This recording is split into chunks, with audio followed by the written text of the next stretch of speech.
والنجم إذا غوى.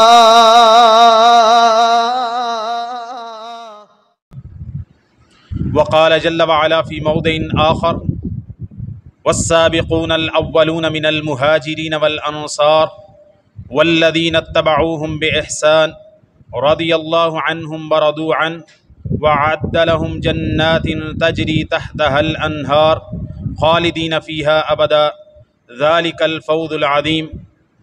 أما بعد فإن خير الحديث كتاب الله وخير الهدى هدى محمد صلى الله عليه وسلم وشر الأمور محدثاتها وكل محدثة بدعة وكل بدعة ضلالة. تمام قسم کی حمد و ثنا اکیلے اللہ رب العالمین کے لیے ہے جو ہم سب کا خالق، مالک، رازق اور مدبر ہے، اور پھر لاکھوں کروڑوں درود و سلام ہوں اس ہستی اقدس و مقدس پر کہ جن کا نام نامی اسم گرامی محمد الرسول اللہ صلی اللہ علیہ وآلہ وسلم ہے۔ اللہ تعالیٰ نے دین اسلام کی سربلندی کے لیے، دین اسلام کے غلبے کے لیے، دین اسلام کی نشر و اشاعت کے لیے، دین اسلام کو شوکت بخشتے ہوئے پیغمبر اسلام علیہ السلام کو وقتاً فوقتاً یکے بعد دیگرے اپنی مشیت اور رضا کے ساتھ ایسے اصحاب عطا کیے، ساتھی عطا کیے، جانثار عطا کیے، جن کو اللہ تعالیٰ نے دین اسلام کے لیے،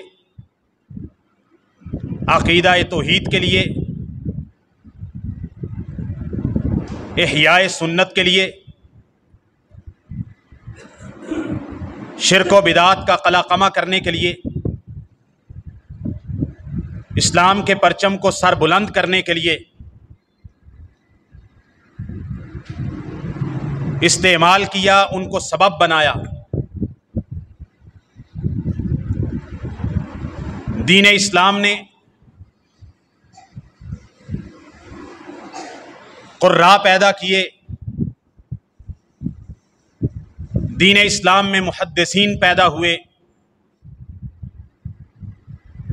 دین اسلام میں منفقین، اہل سخا، اہل ثروت پیدا ہوئے، جنہوں نے اپنے مال اور دولت کے ساتھ دین اسلام کی خدمت کی۔ دین اسلام میں بڑے بڑے دانشور پیدا ہوئے، جنہوں نے اپنی قیادت و سیادت کے ساتھ، اپنی سیاست کے ساتھ، اپنے حسن تدبیر کے ساتھ، اپنے کمال عقل و شعور کے ساتھ اللہ کے دشمنوں کی چالوں کو پلٹ کے رکھ دیا۔ انہی شخصیات میں سے، انہی نبی پاک صلی اللہ علیہ وسلم کے جانثاران میں سے ایک شخصیت روئے زمین پر ایسی بھی گزری ہے کہ پوری تاریخ انسانی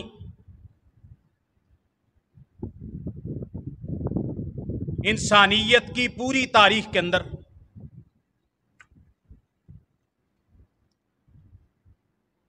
کسی کے لیے انبیاء کے بعد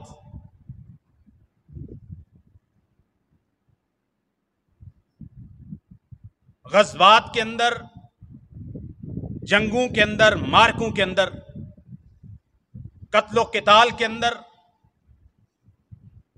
تلوار بازی کے اندر، گھڑ سواری کے اندر، قیادت جشوش کے اندر، لشکروں کی قیادت میں کسی کو تاریخ نے اتنا زیادہ سپاس نامہ پیش نہیں کیا جتنا اس شخصیت کو پیش کیا ہے، اور ان کے بارے میں صرف مسلم مورخین نہیں بلکہ غیر مسلم مورخین، انگریز مورخین، ہندوستانی مورخین، مشرق و مغرب کے عسکریت کو جاننے والے تمام تبصرہ نگار تاریخ انسانی کا سب سے بڑا جرنیل مانتی ہیں، اور ان کے بارے میں یہ قول ہے لم یہزم ابدا قبل الاسلام ولا بعدہ، کہ یہ وہ تاریخ انسانی کا جرنیل ہے جس نے اپنی ساری زندگی کے اندر، جب سے اس نے لشکروں کی قیادت کی، ساری زندگی کے اندر اسلام لانے سے پہلے بھی اور اسلام لانے کے بعد اپنی وفات تک کبھی کسی مارکے کے اندر شکست نہیں کھائی ہے۔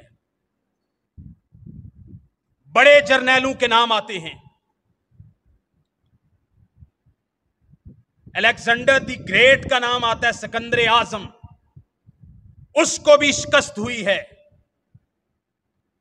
جولیس سیزر کا نام لیتے ہیں لوگ، اس کو بھی شکستیں ہوئی ہیں۔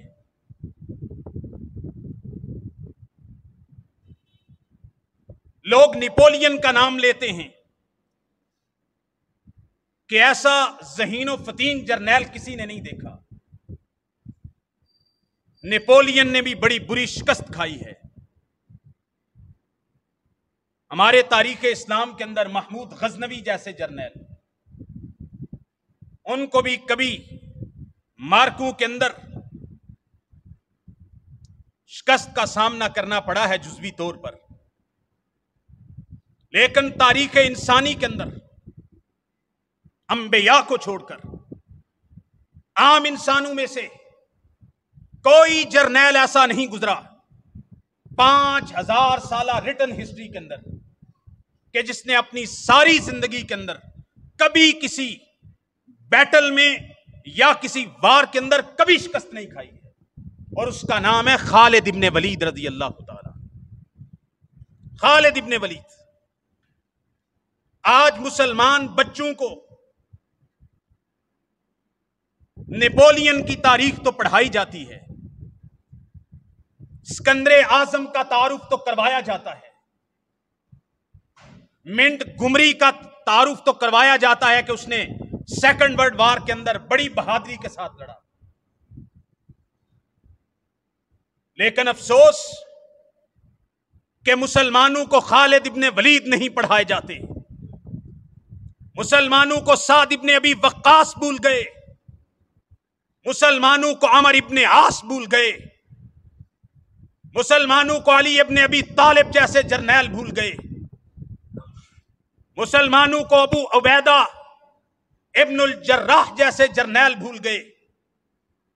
خالد ابن ولید رضی اللہ تعالیٰ عنہ کی سیرت و کردار، اسلام کے لیے ان کی خدمات، اور سب سے زیادہ لطیفے کی بات، لطف کی بات تو یہ ہے کہ انہوں نے بہت تھوڑے عرصے کے اندر مسلمان لشکروں کی بہت تھوڑا عرصہ کمانداری کی ہے، اور اتنے مار کے لڑے ہیں اور اتنے مار کے سر کیے ہیں اسلام کے لیے کہ آگے جا کے میں ان کا جب تذکرہ کروں گا، سیرت کا، کردار کا، خدمات کا، ان کی جنگوں کا، ان کے غزوات کا، ان کے مارکوں کا، تو عقل دھنگ رہ جاتی کہ اللہ تعالیٰ نے خالد ابن ولید سے اسلام کے لیے کیسا کام لیا۔ میں نے اس موضوع کا انتخاب کیوں کیا؟ ایک تو عمومی طور پر ہے، میرے ذہن میں یہ کئی برس سے ایک پلان تھا کہ صحابہ کرام کی خدمات، ہم صحابہ کرام کی تعریف کرتے ہیں، توصیف کرتے ہیں، فضائل بیان کرتے ہیں، مناقب بیان کرتے ہیں، لیکن ان کی اسلام کے لیے جو خدمات ہیں تفصیلی طور پر وہ میں بیان کروں، تو آج اس کا سلسلہ میں نے خالد ابن ولید رضی اللہ تعالیٰ عنہ سے شروع کیا ہے، اور وقتاً فوقتاً جب موقع ملتا رہے گا تو اسلام کے ایسے ہیروں کے حوالے سے میں انشاءاللہ ذکر کرتا رہوں گا۔ سیدنا خالد ابن ولید رضی اللہ تعالیٰ عنہ ہجرت سے 30 سال پہلے پیدا ہوئے ہیں، رسول اللہ صلی اللہ علیہ وسلم کے مدینہ ہجرت کرنے سے 30 سال پہلے پیدا ہوئے، یعنی رسول اللہ صلی اللہ علیہ وسلم نے جب ہجرت کی تو ان کی عمر 30 سال تھی، اور 21 ہجری کے اندر انہوں نے وفات پائی ہے، کل 51 سال عمر پائی ہے۔ کمال، مکمل جوانی کی حالت کے اندر، ٹوٹل 51 سال عمر بنتی ہے۔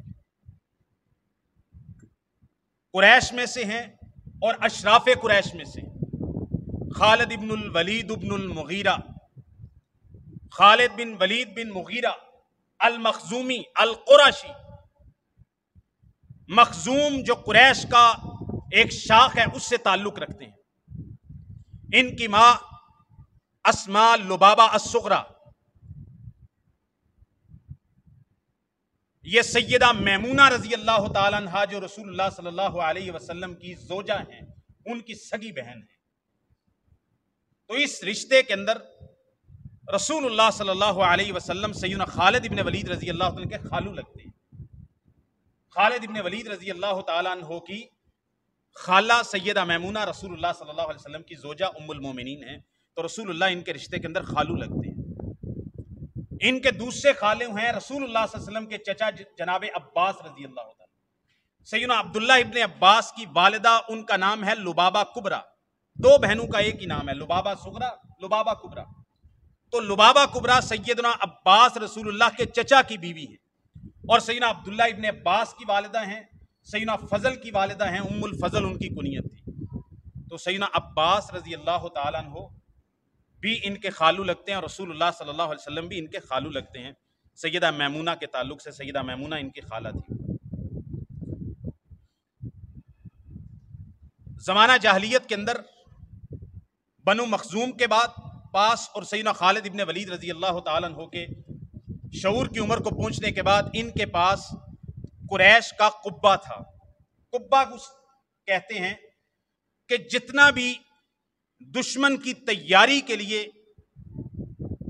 جتنی بھی اسلحہ چاہیے، گھوڑے چاہیے، زریں چاہیے، یہ تمام چیزیں اس کے اندر جمع ہوتی تھی، اور اس کے نگران سیدنا خالد ابن ولید رضی اللہ تعالی زمانہ جاہلیت میں قریش کی طرف سے تھے۔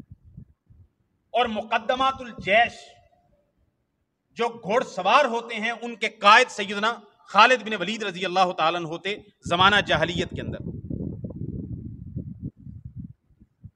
اسلام کیسے قبول کیا؟ بلکہ اس سے پہلے یہ واقعہ ہے کہ رسول اللہ صلی اللہ علیہ وسلم کے ساتھ ان کا 2 مارکوں کے اندر سامنا ہوا ہے، مشرکین کی طرف سے یہ تھے۔ ایک تو مشہور غزوہ احد ہے، اور اس میں ان کی وجہ سے مسلمانوں کو کافی تکلیف بھی اٹھانی پڑی تھی۔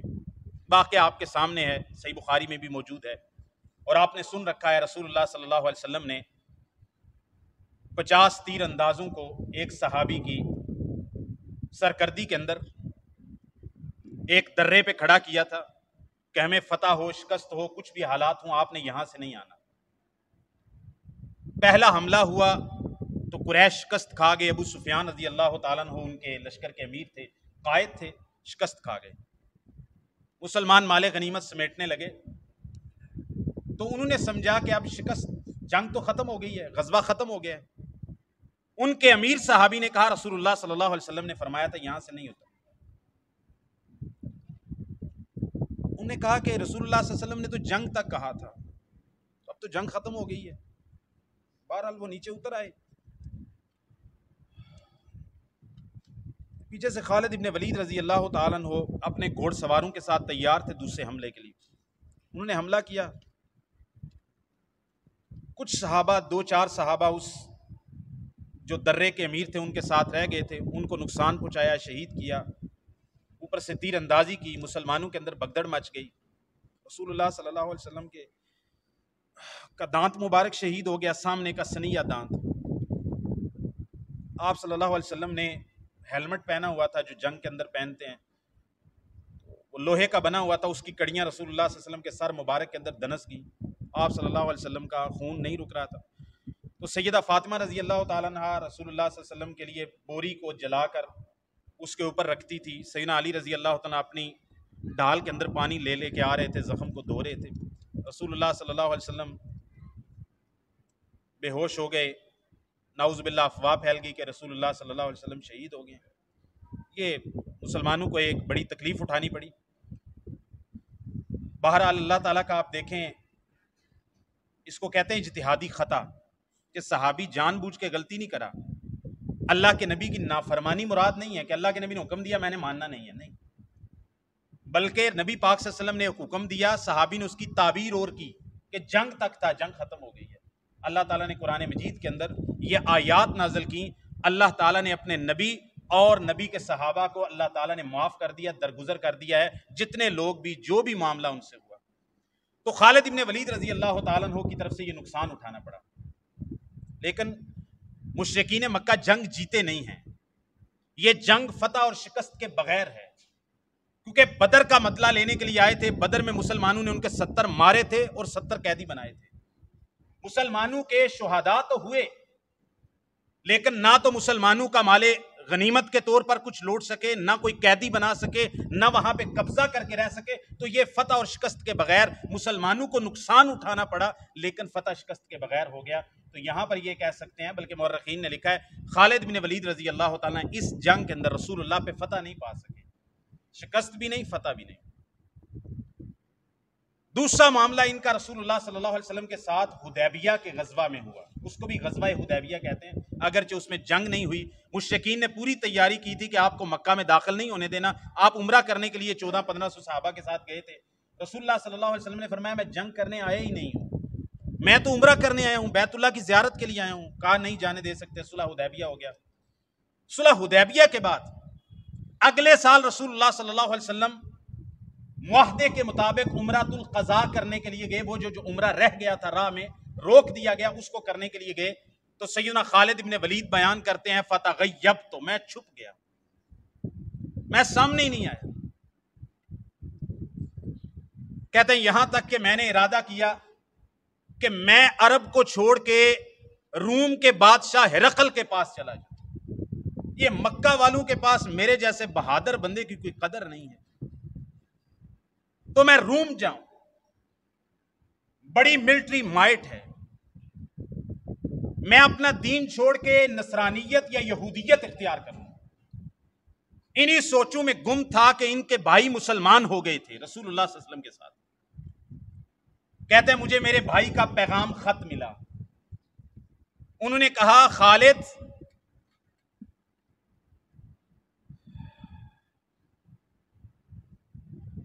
لم ارى اعجب من ذهاب رأيك عن الاسلام وعقلك عقلك ومثل الاسلام جاهله احد۔ اتنا عقل مند، اتنا دانا، اتنا سمجھدار، اتنا عبقری آدمی بھائی خط لکھ کے کہتا ہے عقل، تیری عقل کی تو مثالیں دی جاتی ہیں خالد، اور میں حیران ہوں کہ تو ابھی تک اسلام سے کورا ہے، تجھے اسلام کی سمجھ نہیں آئی۔ اور رسول اللہ صلی اللہ علیہ وسلم کے سامنے جب خالد ابن ولید کے بھائی گئے نا مسلمان ہو کے، تو بھائی نے لکھا رسول اللہ صلی اللہ علیہ وسلم قد سألنی رسول اللہ صلی اللہ علیہ وسلم عنکا، اللہ کے رسول صلی اللہ علیہ وسلم نے مجھے تیرے بارے میں پوچھا ہے کہ این خالد، خالد کہاں ہے؟ میں نے ان کو جواب دیا ہے یأتی اللہ بہی، یا رسول اللہ میں اللہ سے دعا کرتا ہوں اللہ خالد کو اسلام قبول کروا کے لے آئے گا۔ کہتے ہیں پھر میں نے خواب دیکھی رات کو کہ میں ایک تنگ مکان کے اندر ہوں، میرا دل تنگ ہو رہا ہے، اندھیرا مکان ہے، اور اس اندھیرے اور تنگ مکان سے نکل کر میں ایک سرسبز و شاداب بڑے کھلے وسیع ملک کے اندر چلا گیا۔ کہتا ہے پھر اللہ تعالیٰ نے اسلام کا راستہ میرے دل کے اندر کھولا اور دل کے اندر اسلام بیٹھ گیا۔ میں نے ارادہ کر لیا کہ میں رسول اللہ صلی اللہ علیہ وسلم کے پاس جاؤں گا۔ یہ 7 ہجری کی بات ہے۔ کہتے ہیں میں راستے سے چلا نکلا تو عثمان بن طلحہ رضی اللہ تعالیٰ عنہ، جن کے پاس مکہ کی چابیاں، بیت اللہ کے دروازے کی چابیاں، اور آج بھی ان کی نسل کے پاس 1450 سال سے انہی کی نسل اور انہی کی اولاد کے اندر رسول اللہ ان کو چابیاں پکڑا کے گئے تھے۔ ہوا کچھ یوں تھا، باتیں ضمن میں آ جاتی ہیں۔ رسول اللہ صلی اللہ علیہ وسلم جب عمرۃ القضاء کے لیے آئے نا اگلے سال، تو عثمان بن طلحہ کو کہا کہ بھئی بیت اللہ کی چابیاں تو ہم بیت اللہ کے اندر چلے جائیں۔ انہیں رسول اللہ صلی اللہ علیہ وسلم کو چابیاں نہیں دی۔ رسول اللہ صلی اللہ علیہ وسلم نے فرمایا عثمان ایک دن تم خود اپنے ہاتھوں سے مجھے چابی، ابھی یہ 6-7 ہجری کا واقعہ ہے، 1 سال گزرا ہے 8 ہجری کو مکہ فتح ہوا ہے، سارا مکہ فتح ہو گیا، لوگ اپنے گھروں میں چلے گئے ہیں۔ عثمان بن طلحہ رسول اللہ صلی اللہ علیہ وسلم نے فرمایا چابیاں منگواؤ، چابیاں بھیجی۔ رسول اللہ صلی اللہ علیہ وسلم نے فرمایا عثمان بن طلحہ میں نے تیرے ہاتھ سے چابیاں لے لی، چابیاں لے لی، کھولا، اندر چلے گئے، نماز پڑھی۔ عثمان بن طلحہ کہتے ہیں یا رسول اللہ مسلمان تو ہو گئے تھے، آپ ایسا کریں یہ چابیاں پھر مجھے دے جائیں۔ آپ نے ان کو چابیاں پکڑائیں اور آپ صلی اللہ علیہ وسلم نے فرمایا عثمان یہ چابیاں تیرے پاس رہیں گی، تیری اولاد کے پاس رہیں گی، کوئی ظالم ہی ہوگا جو تم سے چھینے گا، ورنہ تم سے کچھ چھین نہیں سکے۔ تو عثمان بن طلحہ بھی ان کے ساتھ چلے، راستے میں گئے تو عمر ابن عاص رضی اللہ عنہ، یہ بھی بہت بڑے جرنیل تھے، ابھی تک مسلمان نہیں ہوئے تھے، یہ بھی مل پہ کہاں جا رہے ہو؟ انہوں نے کہا میں بھی رسول اللہ صلی اللہ علیہ وسلم کے پاس مدینہ جا رہا ہوں۔ یہ گئے رسول اللہ صلی اللہ علیہ وسلم کے سامنے پیش ہوئے، آپ صلی اللہ علیہ وسلم کی نبوت کی گواہی دی، مسلمان ہو گئے۔ رسول اللہ صلی اللہ علیہ وسلم نے فرمایا خالد میں تیرے بارے میں جانتا تھا کہ تیرے جیسا عقل مند اور دانا آدمی اسلام سے پیچھے زیادہ دیر تک نہیں رہ سکتا۔ کہا یا رسول اللہ میرے لیے دعا کیجئے کہ میں نے جو کفر میں رہتے ہوئے آپ کو اور آپ کے ساتھیوں کو تکلیف پہنچائی اپنی تلوار کے ساتھ اور ویسے، آپ نے فرمایا اے خالد اسلام لانے سے پچھلے سارے گناہ ساری غلطیاں اللہ تعالیٰ دھو دیتا ہے، معاف کر دیتا ہے۔ خالد بن ولید نے کہا پھر بھی یا رسول اللہ آپ میرے لیے اللہ تعالیٰ سے مغفرت مانگے۔ رسول اللہ صلی اللہ علیہ وسلم نے ان کے لیے مغفرت مانگی۔ ان کے کارنامے شروع ہوتے ہیں 7 ہجری سے، مسلمان ہوئے، مدینہ آئے، اور آتے ہی چونکہ یہ جرنیل آدمی تھے، یہ لڑنے والے آدمی تھے، یہ جنگجو آدمی تھے، یہ کوئی گھر میں بیٹھنے والے آدمی تو نہیں تھے، ان کی تو زندگی تیر و تفنگ کے ساتھ اور گھوڑے کی پشت کے اوپر گزرنے والی، یہ گھروں کے اندر رہنے والے بندے نہیں ہیں۔ انہوں نے رسول اللہ صلی اللہ علیہ وسلم نے بصرہ کے امیر کے پاس جو کہ شام کے علاقے میں آتا تھا، اپنے ایک صحابی حارث بن عمیر رضی اللہ تعالیٰ عنہ کو اپنا پیغام اور خط دے کر بھیجا، اس نے آگے امیر کو پہنچا دیا، وہ بڑا ظالم نکلا، اس امیر نے رسول اللہ صلی اللہ علیہ وسلم کے قاصد کو اور آپ کے سفیر کو قتل کر دیا۔ اب سفیر کو قتل کرنا، ڈپلومیٹ کو قتل کرنا، یہ ہمیشہ سے تاریخ کے اندر یہ برا جانا جاتا رہا ہے۔ کبھی بھی دشمن، آپ کا برا ترین جانی دشمن بھی ہو، اس کے سفیر کو قتل نہیں کیا جاتا۔ اس نے قتل کر دیا، رسول اللہ صلی اللہ علیہ وسلم کو خبر پہنچی، آپ صلی اللہ علیہ وسلم نے ایک لشکر تیار کیا، 3000 کا لشکر، اور مسلمانوں نے جتنی جنگیں لڑی تھی، غزوات کیے تھے، اتنی تعداد کے اندر مسلمان کسی لشکر کے اندر نہیں تھے، 3000 کا لشکر تھا۔ اس کو کہتے ہیں غزوہ موتا، جنگ موتا۔ خالد ابن ولید جب اسلام کے اندر اسلام کے کارناموں میں ابھر کر پہلی دفعہ سامنے آئے اور رسول اللہ صلی اللہ علیہ وسلم نے ان کی تعریف کی، اور ایسی تعریف کی جو رہتی دنیا تک خالد ابن ولید کا لقب بن کے رہ گیا، ان کے نام کا حصہ بن کے رہ گیا۔ آپ علیہ الصلوۃ والسلام نے 3000 کا لشکر بھیجا، رومی، سامنے ہرقل کی فوج تھی، ان کو ساتھ لڑنے کے لیے۔ موتا ایک جگہ کا نام ہے جو بیت المقدس سے تقریباً 2 دن کے فاصلے پر ہے، اردن کے اندر بلقا شہر کے پاس آتی ہے۔ مسلمانوں کی تعداد تھی 3000، رومیوں کی تعداد فوج کی تھی 2 لاکھ۔ مسلمانوں کی تعداد کتنی تھی؟ 3000۔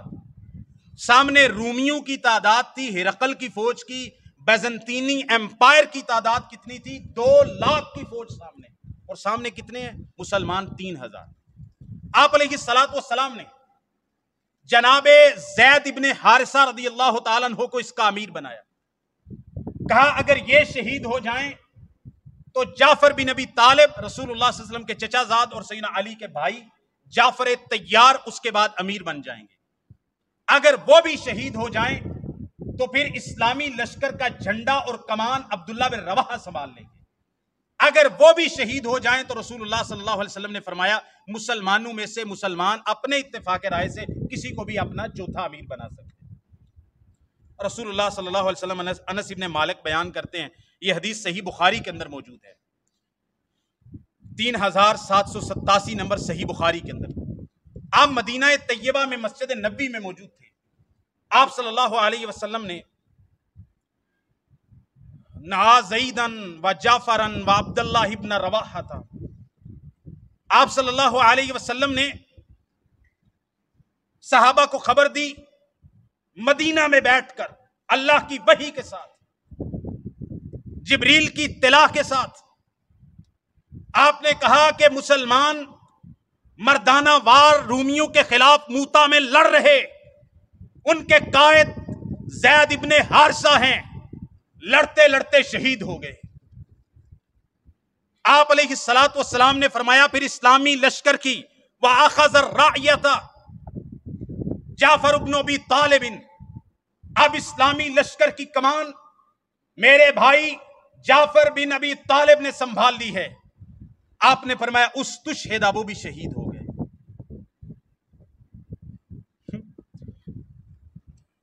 فَأَخَذَ الرَّعْيَةَ عبداللہ ابن رواحہ، اب اسلامی لشکر کی کمان عبداللہ بن رواحہ کے پاس آ گئی ہے، وہ بھی لڑے، مردانہ وار لڑے۔ آپ نے فرمایا استشہد، وہ بھی شہید ہو گئے۔ وَعَيْنَاهُ تَذْرِفَانِ، جب آپ زید ابن حارثہ، جعفر بن ابی طالب، عبداللہ بن رواحہ، تین مسلمانوں کے سپہ سالار شہید ہو گئے، آپ ان کی شہادت کی خبر دے رہے تھے اور رسول اللہ صلی اللہ علیہ وسلم کی آنکھوں سے آنسو بہ رہے تھے۔ آپ صلی اللہ علیہ وسلم نے فرمایا حتی اخذہا سیف من سیوف اللہ، اب اسلامی لشکر کی کمان اور اسلامی لشکر کا جھنڈا اخذہا سیف من سیوف اللہ، اللہ کی تلواروں میں سے ایک تلوار کے ہاتھ میں آ گیا ہے۔ فَفَتَحَ اللَّهُ عَلَيْهِ، اس اللہ کی تلوار کے ہاتھ پر اللہ تعالیٰ نے موتا کے اندر مسلمانوں کو فتح یاب کر دیا ہے۔ دوسری روایت کے اندر جو کہ سنن نسائی مسند احمد کے اندر ہے، آپ صلی اللہ علیہ وسلم نے تین سپہ سالاروں کی شہادت کی خبر دینے کے بعد کہا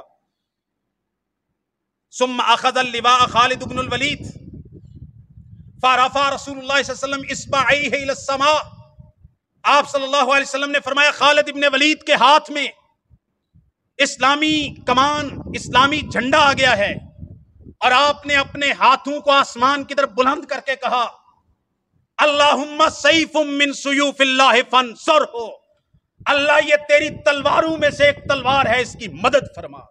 ففتح اللہ علیہ، اللہ تعالیٰ نے ان کے ہاتھ کے اوپر جنگ موتا کو فتح کر دیا۔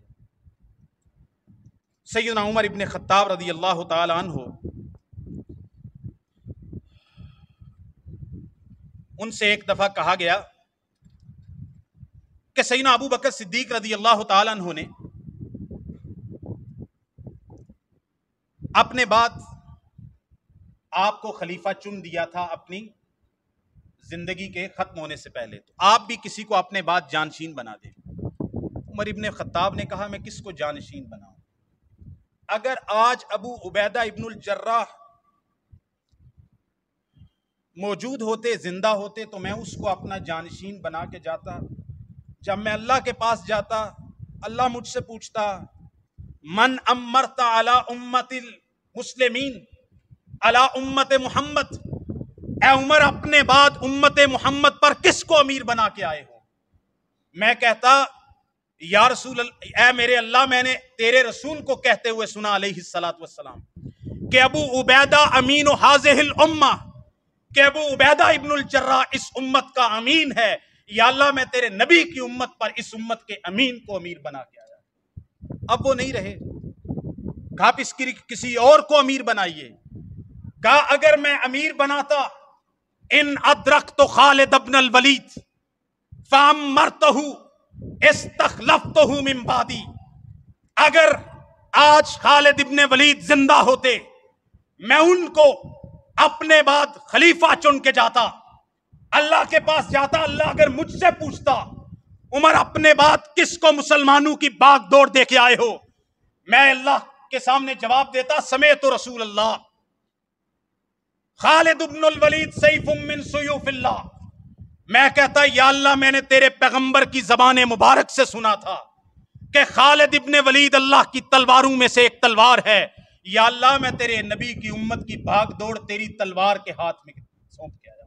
لیکن خالد رضی اللہ تعالیٰ عنہ 21 ہجری کے اندر وفات پا چکے تھے۔ موتا کے اندر فتح کیسے پائی؟ 2 لاکھ کا لشکر، 3000 سامنے، 3 سپہ سالار شہید ہو چکے، مسلمانوں کا نقصان ہو رہا۔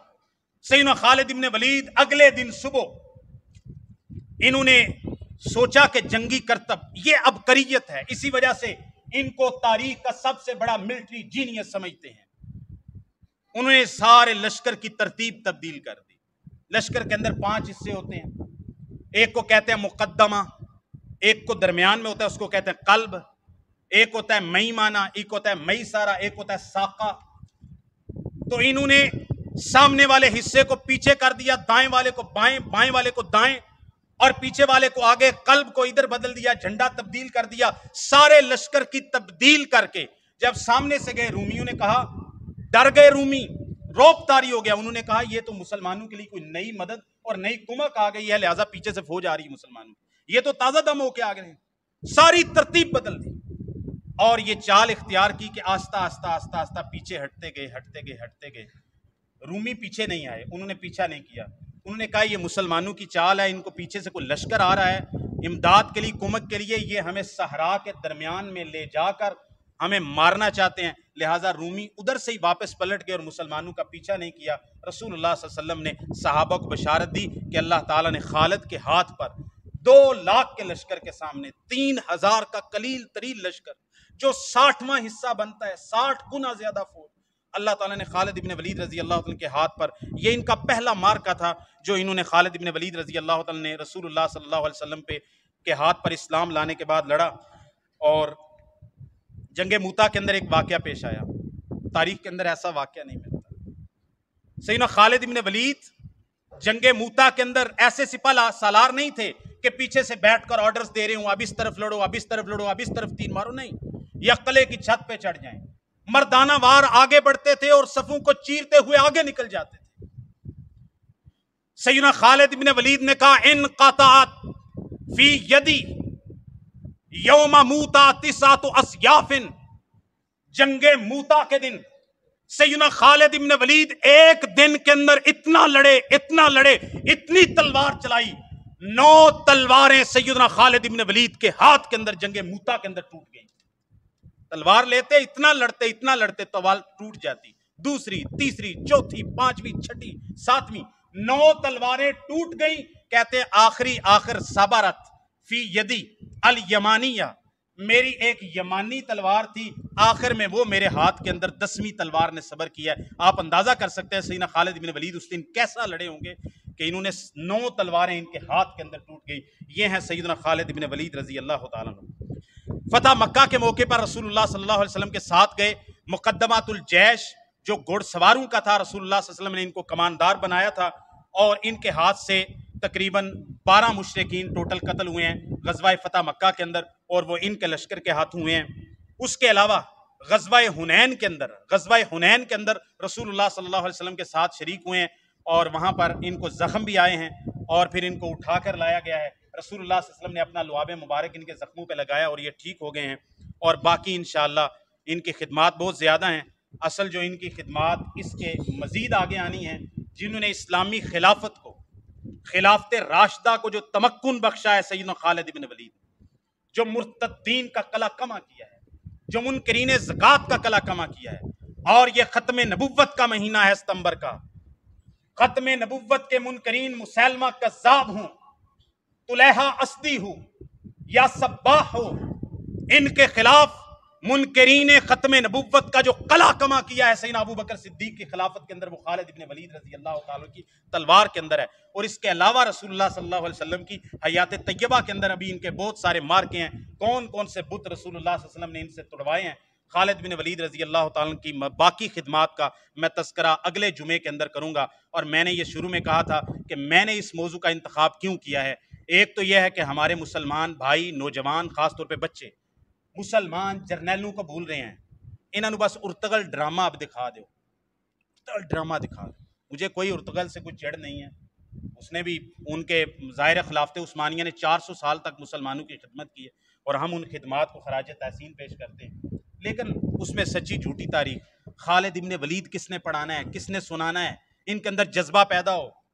اور آگے ایک واقعہ آئے گا، حضرت عمر رضی اللہ تعالیٰ عنہ سیدنا خالد ابن ولید کو سپاہ سالاری سے انہوں نے اتار دیا، تو اتنے بھی مسئلہ آئے گا کہ اسلامی حکومت کے اندر نہ ایکسٹینشن دیتی جاندی ہے تے نہ آرمی چیف صاحب مل مار کے بہن دینے۔ جدو عمر ابن خطاب آخدا ہے تے پھر خالد ابن ولید جیسا اللہ دی تلوار بھی رام نال چلا جاندہ ہے، اتنے لڑائیاں نہیں ہوندیاں، وہ اسلامی لشکر سی نا۔